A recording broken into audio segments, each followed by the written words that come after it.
I have an entirely different view on guides, energies that help us. What I used to believe before I went through a near death experience, and what I now understand after actually being there. And also, when I went into that room of knowledge, was given a whole heap of downloads. And over the years since then, this information is like, it's like I'm recalling it. I couldn't do it all at once because it would be too overwhelming. So there's bits and pieces of this coming out that I'm remembering what they taught me. Before my NDE, I used to, because I believe this was a belief that was taught to me by other spiritual teachers, by what I had read, also by what I was experiencing myself. I used to think that we had a team of spirits, guides, people, energies that we didn't know. And I used to think they were, well, they were back when in my 20s, when I was going to meditation classes, the instructor lady that was doing the classes was telling us who our guides were. And being in my 20s and naive, I believed it. And she was explaining what they looked like in human form. So, like, she explained that my guide was from a time of the Incas, and had all this colourful Aztec type uh, clothing. They were very rubbed up and whatever. And then she would tell somebody else that they had someone from China that lived in China. And at the time, being a young, inexperienced in any of this, believed um, that that's what a guide was. And then there was another lady that was drawing guides, and she was drawing faces of people, and how they would have looked as human. So I started to grow this belief that we were all assigned some kind of guard, a guide. Some people call it a guardian angel. Some think that a guide is like a spirit guide is like a teacher. So you go through different grades in school, and as you learn more, your teacher changes. Well, the guide changes. Um, and then I used to believe that they were assigned to us. We didn't pick them, they picked us. And then I used to visualize what they look like in human form. And after my NDE, when I realized that everything is just energy that is not in human form in the afterlife, nothing looks human. Energy is particles. It's like like bowls of particles of light that move very, very quickly. It's not a human form. Even us, when we die, we don't look human over there. When you're in energy and you are part of energy, you don't everything else looks like energy.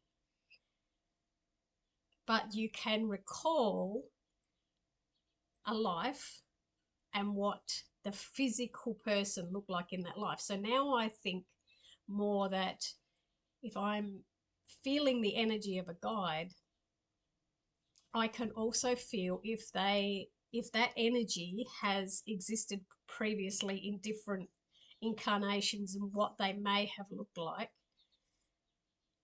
or where they are now. And also there's different levels of the higher consciousness. There's different levels. So if I'm now just tapping into energy, I'm not tapping into a specific guide where I have to have a specific put a look to them, because that's just for the human.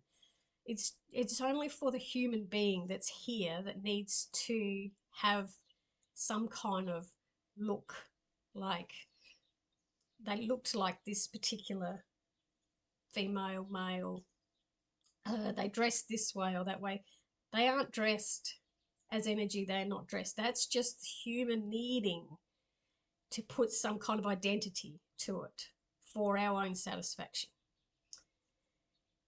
I also have discovered since my NDE that I used to think that they were with us 24/7 and we could just call on them whenever we wanted to, or they are steering us. It has been taught to me since my NDE that majority of guidance you get, instinct you get, intuition is coming from your own higher self. It's your own knowledge that's already there as to what's coming next for you. What do you need next? It's not coming from something else. It's coming from you. There is guidance around you when you need it, but it's not 24/7. They will only step in when you ask. If you ask for, I am struggling with this, what do I do next?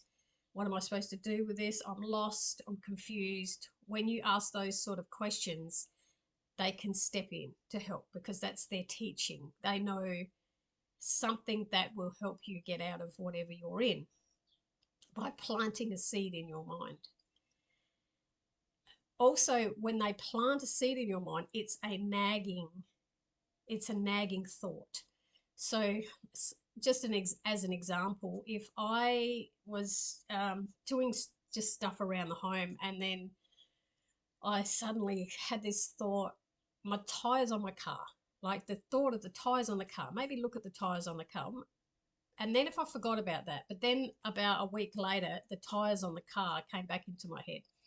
And then a week later again, the tires of the car. And then I'm laying in bed about to fall asleep and the tires on my car. If it's one of those nagging things, that means you have to take action. That's either your own higher self or that's a guidance coming through, or it could be a relative who's passed that's just giving you some kind of warning or help where something can be prevented. That nagging thing is when you're supposed to take action. So you're supposed to go and look at the tires on the car. You're supposed to go and check things. And that's with anything in life. If you've got that nagging, it keeps coming up. Do something. If they're asking you to do something, take a step to take action. Sometimes it can just be a once-off thing and it goes away. That's probably just for that moment. But what was I saying about guides? And they're not there all the time. They're there, but they will also step in if they see you are in danger and it's not your time to pass. So if you happen to get in a situation where you just took a choice and you went somewhere or you were doing something and there was danger ahead which could be detrimental to you and it's not your time to pass, they will step in. They will step in and either bring someone else in to help you. Somehow they will get some kind of help to you, and that's where people call it a miracle or someone just showed up. Or even like I think recently there was, I can't remember where it was, but there was a situation where somebody had, it was one of those shark attacks. Recently in Sydney there was like 4 in a row shark attacks, and unfortunately a young boy lost his life from one of the attacks. But there was one of the surfers who happened to, when he got help, there was I think it was a doctor that was off duty and there was a paramedic off duty or a nurse off duty. And then all of a sudden he got blood transported to him, which saved his life, and everything just lined up. It was like, it was orchestrated, like he's not meant to go yet. So all this help suddenly appeared for him, but for the young boy, that help wasn't there. Because it's hard for us to go, why is that fair? Because it doesn't feel fair in human form. Why some people have to die and some people get saved. It really doesn't feel fair to our ego. But that's when they will step in and make sure everything is lined up. So back to guides. They change also. They change as you change. They change as you get higher in your spiritual journey. The more knowledge you know, the more you're in touch with who you are, the more you remember yourself, the more your guides will change. And also they don't tend to help you as much because they know that you're in a position to help yourself. They know that you've got the gist of life, death, so they'll go to somebody else that's trying to get onto that journey. But yeah, they're not there all the time. They're there when you call for them, and they'll just show up when you've in some way, even if it's subconsciously asking for some kind of help.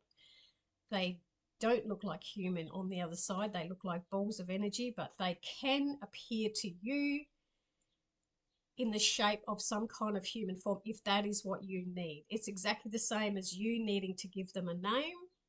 That is for your benefit only. They have no names. They don't call each other names on the other side. Every energy knows energy. All energy knows all energy. There was no needing to call names. You just identified everything. You knew absolutely everything. It's when we're in human form that we need to identify. So if you want to give one a name, if you want to give one a vision of what you think they look like, entirely up to you. They're totally happy with that. They tend to stand back and watch you make your choices, so you have free will. Excuse me. You have free will, and they'll let you go.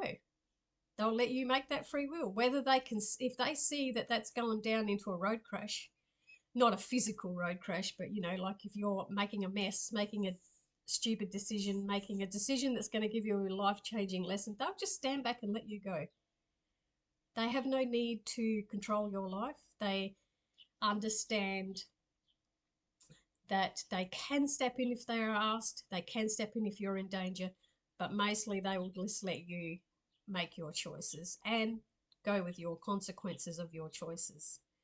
So that is unconditional love, letting somebody go to make their choice and then waiting for that person to come back to them and say, I thought I knew everything. I went and made my decisions and I stuffed everything up, and now I'm coming back for help. That's what they do. They let you go and they let you make your choices.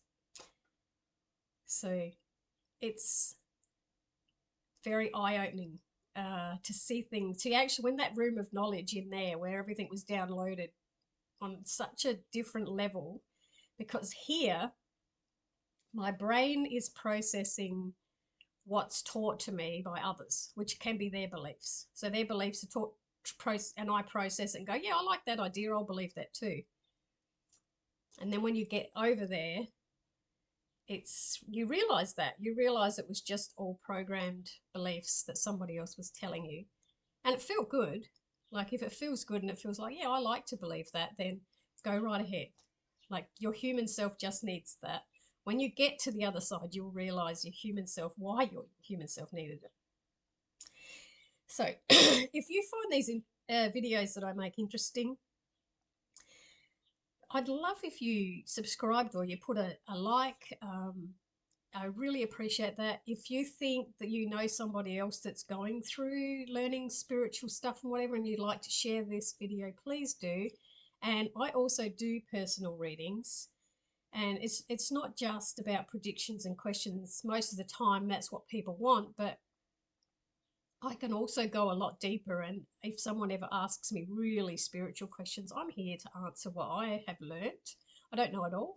I don't claim to know it all, but I share what I have learnt from the experiences that I've been through. So if you wouldn't mind subscribing to my channel or sharing my videos with others, and just tick a like button. It just helps me. It helps me get my videos out there a bit more. So thank you so much for watching and listening. And I love people that do take the time to leave a comment.